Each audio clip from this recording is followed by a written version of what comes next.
नमस्कार दोस्तों, स्वागत है आप सभी का पाथफाइंडर पर। गवर्नमेंट स्कीम्स के एमसीक्यूज की सीरीज को रिज्यूम करते हैं और आज के इस लेक्चर में मैं आपके साथ डिस्कस करने वाला हूं कुछ important schemes through MCQ format from the ministry of finance. चलिए शुरू करते हैं बिना किसी देरी के।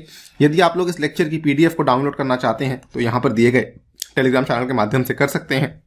इसके अलावा मेरे साथ अनअकैडमी ऐप पे जुड़ना बिल्कुल ना भूलें using this particular handle of Anirudh 15A so that आपको मेरी प्लस कोर्सेज की और स्पेशल क्लासेस की नोटिफिकेशंस टाइम टू टाइम मिलती रहे। राइट, क्वेश्चन नंबर 1 आपके सामने है।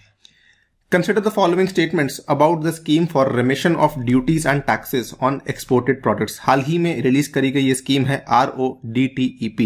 The scheme is applicable on all the export goods with effect from 1st January 2021।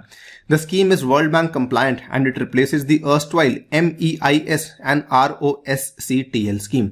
Option number 2 वैसे तो सही है, लेकिन ये वर्ल्ड बैंक कंप्लायंट नहीं बल्कि ये WTO कंप्लायंट स्कीम बनाई गई है इंडियन गवर्नमेंट के द्वारा। बाकी चीजें यहाँ बिल्कुल सही हैं। ऑप्शन नंबर 1 यहाँ पे बिल्कुल ट्रू है, जिसकी वजह से ऑप्शन नंबर A 1 ओनली आपका सही जवाब बन जाता है। इसके बारे में काफी सारी जानकारी मैंने आपको यहाँ पे दी है, आप देख सकते हैं। इनफैक्ट मैंने यहाँ पर MEIS के बारे में जानकारी भी आपको दी है और मैंने आपको ROSCTL के बारे में जानकारी भी दे रखी है, इसको जाकर आप लोग पढ़ सकते हैं। नेक्स्ट सवाल आपके सामने है। Consider the following statements about the sovereign gold bond scheme। The SGB scheme was launched in November 2015। बिल्कुल सही बात है। इनफैक्ट आपको बोलना चाहूंगा कि जब ये स्कीम को अनाउंस किया गया उसके अगले ही महीने दिसंबर 2015 में जो यूपीएससी का मेंस हुआ था वहां पर हमें इसका डिस्क्रिप्टिव क्वेश्चन देखने को भी मिला था। The sale is restricted for sale to resident Indians as well as foreign entities. तो ये वाला पार्ट गलत है, ये वाला पार्ट ट्रू है, जिसकी वजह से आपका ये वाला स्टेटमेंट फॉल्स बन जाता है। हेंस आपका ऑप्शन नंबर A बन जाता है सही जवाब 1 ओनली। आपके सामने है जो इसके मेन फीचर्स हैं। बेसिकली इसमें एलिजिबिलिटी किसकी है? The bonds will be restricted for sale to resident Indian entities including the individuals, HUS, trust, universities, charitable institutions वगैरह वगैरह। इसकी जो लॉन्चिंग थी नवंबर 2015 में करी गई थी सो दैट भारत के अंदर जो फिजिकल गोल्ड की डिमांड है इसको कम किया जाए और डोमेस्टिक सेविंग्स को बढ़ाया जाए। अगला सवाल आपके सामने है प्रधानमंत्री वाया वंदना योजना के बारे में। It is a guaranteed pension scheme being implemented through the RBI। ये ऑप्शन यहाँ पे साफ साफ गलत है क्योंकि इसकी इंप्लीमेंटेशन लाइफ इंश्योरेंस कॉर्पोरेशन यानी कि LIC के द्वारा करी जा रही है। It is open only to senior citizens. ये बात बिल्कुल सही है। The scheme was set up to expire in March 2020 but it was modified and extended up to 31 March 2022। ये बात यहाँ पे गलत है। असल में इसकी जो एक्सटेंशन थी ये 2022 तक नहीं बल्कि 2023 तक करवाई गई है, जिसकी वजह से ऑप्शन नंबर 3 भी आपका बन जाता है फॉल्स स्टेटमेंट। 1 भी फॉल्स है, 3 भी फॉल्स है। ऑप्शन नंबर 2 आपका सही जवाब है। ऑप्शन नंबर D बन जाता है आपका करेक्ट आंसर। आप यहां पे देख सकते हैं it is a guaranteed pension scheme. LIC इसको जारी कर रही है और ये केवल सीनियर सिटीजन के लिए ही ओपन करवाई गई है। इसके बाद अगर बात करते हैं अगले सवाल की, प्रधानमंत्री मुद्रा योजना। काफी अच्छा सवाल है। यूपीएससी 2016 में इसको लेकर प्रीलिम्स में सवाल पूछ चुकी है। It was launched by the government in 2015 for providing loans up to rupees 10 lakh to the non-corporate, non-farm, small micro enterprises। इसमें जो आपकी बनाई गई एजेंसी है जिसका नाम मुद्रा है, ये basically is registered as a company under the companies act 2013 and as a non banking financial institution with the RBI। दोनों के दोनों स्टेटमेंट्स यहाँ पे बिल्कुल सही हैं कि यहाँ पर 10 लाख तक के लोन दिए जाते हैं। लोन्स की भी 3 कैटेगरीज हैं, आप यहाँ पे देख सकते हैं। सबसे पहली कैटेगरी है शिशु की, फिर किशोर की, फिर तरुण की। इसमें अलग अलग आंकड़े हैं जो कि आपको ध्यान रखने होंगे। 50 से लेकर 5 लाख तक, 5 लाख से लेकर 10 लाख तक और 50,000 से कम के ये वाले आपके लोन दिए जाते हैं मुद्रा के द्वारा। हेंस आपका सही जवाब बनता है option number C both 1 and 2। अगला सवाल आपके सामने है question number 5। Consider the following statements about the viability gap funding। The scheme envisages financial support to the public-private partnerships in the infrastructure। काफी पुरानी चीज है viability gap funding। Basically Bharat में PPP प्रोजेक्ट्स को सपोर्ट देने के लिए, बढ़ावा देने के लिए ये वाला जो आपका प्रोजेक्ट था इसको शुरू किया गया था। VGF means a grant one time or deferred provided to support the infrastructure projects which are economically justified but fall short of financial viability। बिल्कुल सही बात है। कुछ कुछ ऐसे प्रोजेक्ट्स होते हैं जो कि वैसे तो सही होते हैं, आर्थिक रूप से उनको जस्टिफाई किया जा सकता है, लेकिन फाइनेंशियल्स की वजह से वो कभी कभार पूरे नहीं हो पाते, तो वहां पर सरकार आके बेसिकली उनको पैसा प्रोवाइड करती है। The scheme has been extended till 2024-2025। तीनों के तीनों स्टेटमेंट यहाँ बिल्कुल सही हैं, आप यहाँ पे देख भी सकते हैं कि ये वाली जो आपकी स्कीम है, it is envisaging the financial support to PPP projects. VGF में आप लोग वन टाइम ग्रांट दे रहे हैं। नवंबर 2021 में the scheme has been extended till 2024-2025 with an outlay of ₹81,100 crore. ठीक है, इसके बाद आप देख सकते हैं अगला सवाल, क्वेश्चन नंबर 6 आपके सामने है। Consider the following statements about PM गरीब कल्याण अन्न योजना। It was launched to supply the free food grains to migrants and poor who faced hardships on the account of economic disruption caused by COVID-19 and the lockdown। बिल्कुल सही सवाल है ये वाली जो आपकी योजना थी गरीब कल्याण अन्न योजना, बेसिकली कोविड-19 के चलते इसको अनाउंस किया गया था। Cost of free food grains distribution under the scheme is entirely borne by the state government. तो जी नहीं, ये आपकी सेंट्रल गवर्नमेंट यानी कि केंद्र सरकार के द्वारा बेयर करी जा रही है। Option number A, one only will become your correct answer in this case. आप यहां पे देख सकते हैं 2021 में स्कीम को री इंट्रोड्यूस किया गया था 2 महीनों के लिए, मई और जून, in the backdrop of the resurgence of COVID. इसमें 5 kg फ्री व्हीट या rice per month along with 1 kg free pulses दी जा रही थी। 280 करोड़ बेनिफिशियरीज जिनका पंजीकरण एनएफएसए के अंडर किया गया था। इसमें जो पूरा का पूरा खर्चा है ये आपकी सेंट्रल गवर्नमेंट के द्वारा बेयर किया जा रहा है। अगला सवाल, क्वेश्चन नंबर 7 आपके सामने है। Consider the following statements about the Atal pension योजना। इस बार का जो आपका पेपर हुआ था ईपीएफओ का, उसमें सीधा सीधा सवाल पूछा गया था अटल पेंशन योजना को लेकर। इसके अलावा 2019 या फिर 2020 का शायद पेपर था यूपीएससी सीएससी का, जहां पर अगेन एपीवाई को लेकर सवाल पूछा गया था। ध्यान से देखेंगे, पूछा गया है incorrect statement. It replaced the Swavlamban scheme. It is mainly focused on citizens in the organized sector. The minimum period of contribution by any subscriber under APY is 20 years. It is administered by the Pension Fund Regulatory and Development Authority यानी कि PFRDA। दोस्तों option number 1 यहाँ पे definitely true है, option number 3 यहाँ पे definitely true है, option number 4 भी यहाँ पे डेफिनेटली ट्रू है। ऑप्शन नंबर बी आपके यहाँ पे बन जाती है इनकरेक्ट आंसर, बिकॉज ये ऑर्गेनाइज नहीं बल्कि अनऑर्गेनाइज सेक्टर के लोगों के लिए, के नागरिकों के लिए बेसिकली स्कीम को जारी किया गया था। आप यहाँ पे देख सकते हैं स्कीम की लॉन्चिंग करी गई थी 9 मई 2015 में।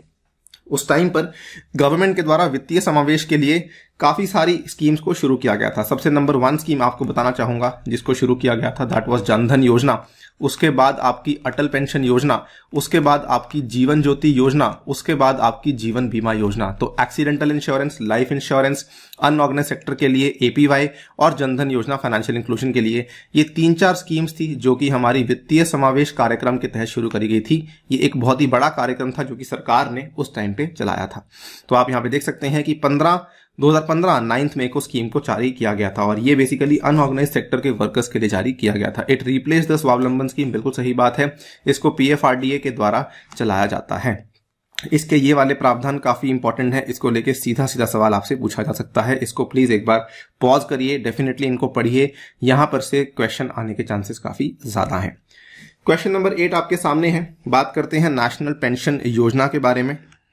ये अगेन आपकी जो स्कीम है, नेशनल पेंशन की जो सिस्टम है, इसको लेके यूपीएससी सवाल पूछ चुकी है 2017 में। हालांकि वो वाला सवाल काफी टफ था, ये उतना मुश्किल सवाल नहीं है। Any individual citizen of India, both resident and non-resident, in the age group of 18 to 65 years can join NPS. It is being implemented and regulated by the PFRDA in the country. दोस्तों option number 1 बिल्कुल true है। Option number 2 की बात करें, ये भी बिल्कुल true है, आपके सामने है। ये वाली स्कीम को इंट्रोड्यूस किया गया था जनवरी 2004 में। इंप्लीमेंट करने वाली अथॉरिटी का नाम है PFRDA और इसमें जो आपका NSDL है, which is the central record keeper for the NPS, ये भी काफी बड़ी भूमिका निभाता है। इसके साथ ही मैं आपको बताना चाहूंगा कि इसमें आपके 2 तरह के अकाउंट्स होते हैं। पहला आपका Tier 1 अकाउंट है, दूसरा आपका Tier 2 अकाउंट है। अगर आप लोग किसी सरकारी महकमे में काम करते हैं या फिर किसी सरकारी नौकरी में आज की डेट में लगे हुए हैं तो आपको मालूम होगा कि दोनों तरह के अकाउंट्स में आप लोग यहां पैसा जमा कर सकते हैं। Tier 1 अकाउंट में हालांकि आपकी जो विड्रॉल है वो नहीं पॉसिबल है, ये एक non withdrawable permanent retirement account है। लेकिन जो Tier 2 का अकाउंट है ये आपका विड्रॉएबल अकाउंट है। Their withdrawals are permitted from this account as per the needs of the subscriber as and when claimed. तो ये थी आपकी नेशनल पेंशन सिस्टम, जिसमें आपका सही जवाब है option number C, both 1 and 2। अगला सवाल आपके सामने है, 9th question. Consider the following statements about the Pradhanmantri Suraksha बीमा योजना। मैंने आपको बताया कि जीवन ज्योति योजना, सुरक्षा बीमा योजना सारे के सारे बेसिकली शुरू करे गए थे प्रधानमंत्री मोदी जी के द्वारा। 2015 की बात है। It is a 1 year cover personal accidental insurance scheme renewable from year to year offering protection against death or disability due to accident. It is available to citizens including NRIs in the age group of 18 to 70 years having a bank account. The scheme is offered or administered through the public sector general insurance companies and the general insurance companies. यहां पर आपके ये तीनों के तीनों statement बिल्कुल सही हैं। इसके बारे में जानकारी आपको और देना चाहता हूं। सबसे पहले ये देख लीजिए 1 year cover personal accident insurance scheme है। ये आपकी सिटीजन्स के पास तो अवेलेबल है ही, एनआरआईज के पास भी अवेलेबल है। एज ग्रुप भी यहाँ पे इंपॉर्टेंट है, ध्यान रखिए 18 से 70 साल की एज ग्रुप में अवेलेबल करवाई गई है। स्कीम इज ऑफर्ड और administered through the PSGICs and other GICs। Premium payable is ₹12 per annum पर मेंबर। ठीक है, ये सारे के सारे प्रावधान याद करने एज इट इज काफी इंपॉर्टेंट है। सीधा सीधा सवाल आपके ऊपर प्रीलिम्स में और मेंस में पूछा जा सकता है। अगला सवाल आपके सामने क्वेश्चन नंबर 10 है। प्रधानमंत्री जीवन ज्योति बीमा योजना, अगेन एक और जो आपकी बच गई थी योजना, उसको कवर किया है। It is a life insurance scheme. It has been available to citizens in the age group of 18 to 50 years. Again दोनों के दोनों स्टेटमेंट बिल्कुल सही है, यहाँ पर आप देख सकते हैं। ये भी आपका 1 ईयर का लाइफ इंश्योरेंस स्कीम है, renewable from year to year, और इसके जो बेनिफिशियरीज हैं it includes citizens, also includes NRIs in the age group of 18 to 50 years, और इसमें benefits are available till the age of 55। However आपकी जो एंट्री है वो मात्र 50 ईयर्स तक ही आप इसमें एंट्री ले सकते हैं। काफी इंपॉर्टेंट है। अगेन इसमें जो एज ग्रुप भी दिए हुए हैं ये भी काफी इंपॉर्टेंट है, यहां पर से भी आपसे सवाल पूछा जा सकता है।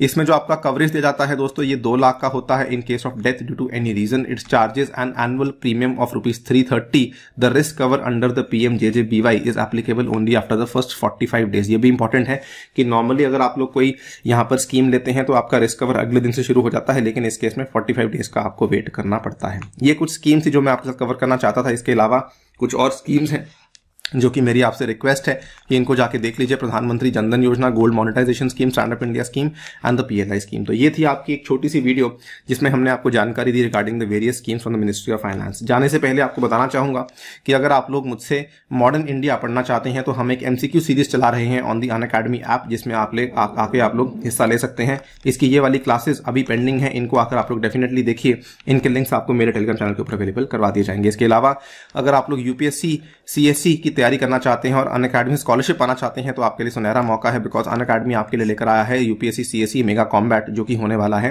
आने वाले रविवार के दिन 28 नवंबर। इसमें अगर आप लोग मेरा कोड इस्तेमाल करते हैं तो आप लोग यहाँ पे completely free of cost enrol कर सकते हैं। इस पर्टिकुलर टेस्ट में करंट अफेयर्स के क्वेश्चंस मेरे द्वारा ही बनाए गए हैं। इसके अलावा अनअकैडमी आपके लिए कुछ ऑफर्स लेकर आया है। 24 नवंबर तक ये वाले ऑफर्स चल रहे हैं, जिसमें कि आप लोग आइकॉनिक के साथ 1 साल का ऑप्शन आपको फ्री दिया जा रहा है, साथ में टेस्ट सीरीज भी आपको कंप्लीटली फ्री ऑफ कॉस्ट दी जा रही है। ध्यान रखिए, कोई भी आपको कोर्स परचेज करना है तो आपको मेरा कोड लगाना है ANI UPSC, जिसके चलते आपको यहाँ पे कई सारे बेनिफिट्स मिल सकते हैं। मेरी पर्सनल गाइडेंस व्हाट्सएप ग्रुप में एडिशन 20 बुक्स आपके घर तक पहुंचाई जाएंगी। 24 नवंबर को आपके ये वाले बैचेस शुरू होने वाले हैं। मेरे द्वारा भी आपको ये वाली ऑफरिंग अवेलेबल करवाई जाएंगी। On that note I take your leave. Thank you for listening. Stay tuned and stay safe.